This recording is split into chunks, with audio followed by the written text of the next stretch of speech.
Assalamualaikum warahmatullahi wabarakatuh. Sahabat Dhamma Inspirasi, kita kembali lagi berbincang santai bersama Ibu Profesor Tuti Anggreni PhD.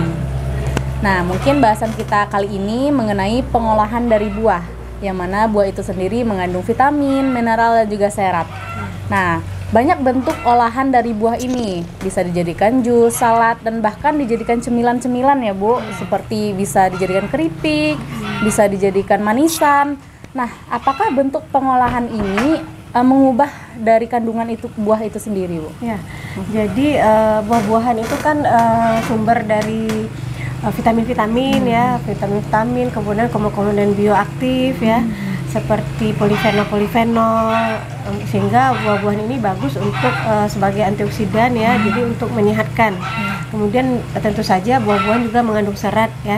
Nah, ketika kita lakukan pengolahan pada buah, yang harus kita perhatikan itu adalah jangan sampai ya vitamin-vitamin, komponen-komponen bioaktifnya itu hilang gitu ya. Kalau pengolahan kan apa saja bentuk pengolahan itu pasti akan menurunkan kandungan-kandungan yang ada di dalamnya ya. Tetapi dengan proses pengolahan itu bagaimana caranya supaya proses pengolahan itu tidak menghilangkan gitu, tidak menghilangkan komponen-komponen baiknya tersebut ya. Jadi mungkin kita minimalisir lah kekurangannya supaya masih ada gitu. Jadi untuk bentuk olah-olahan tadi mungkin seperti Ani bilang tadi ya, ada dibikin jus ya. Kalau dibikin jus kan sederhana ya, jadi tidak memerlukan suhu yang tinggi ya, jadi merubahnya memperkecil ukurannya saja, jadi itu tidak masalah ya. Dan biasanya langsung dikonsumsi juga ya Bu? Juga dalam bentuk fresh, jadi udah tidak masalah gitu ya. Meskipun misalnya kan ada juga jus-jus yang sudah sekarang kan udah dikemas ya, dikemas, tapi kan sekarang dengan pengemasan itu proses sterilisasi itu kan juga sudah maju ya. Jadi menggunakan high temperature short time, jadi digunakan suhu tinggi tetapi waktunya itu juga cukup pendek sehingga tidak merusak seluruhnya yang ada komponen-komponen aktif yang ada pada buah gitu. Atau misalnya lagi manisan ya, kalau menjadi manisan kita kan tidak terlalu menggunakan suhu yang tinggi juga ya, tetapi manisan itu kenapa dia menjadi awet ya, karena kan manisan itu kita memberikan gula yang tinggi ya, jadi sehingga buah-buahan itu jadi tahan lama karena gulanya yang tinggi tadi. Tetapi isi di buahnya sendiri mungkin tidak terjadi penurunan, tetapi tidak banyak ya, karena kita tidak menggunakan suhu yang sangat tinggi dalam rentang waktu yang cukup lama gitu. Jadi paling dia berkurang karena saat pemotongan terjadi oksidasi gitu. Jadi hanya itu saja. Cuman kekurangannya kalau manisan kan gulanya masih tinggi Ani. Jadi gulanya itu yang berbahaya. Kemudian mungkin salah satu lagi tadi keripik ya. Iya, seringkali itu acap viral lah Bu, keripik-keripik buah ini. Jadi keripik-keripik buah itu seperti kita lihat ya, jadi keripik-keripik buah yang viral itu ya, dia masih mempunyai warna seperti warna asli buahnya ya. Kemudian rasanya, aromanya juga seperti khas buah-buahan originalnya gitu.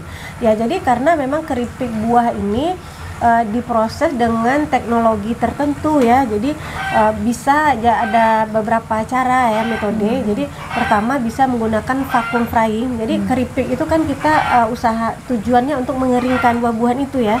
Buah-buahan itu kan tinggi sekali kadar airnya Ani, makanya buah-buahan itu cepat busuk ya.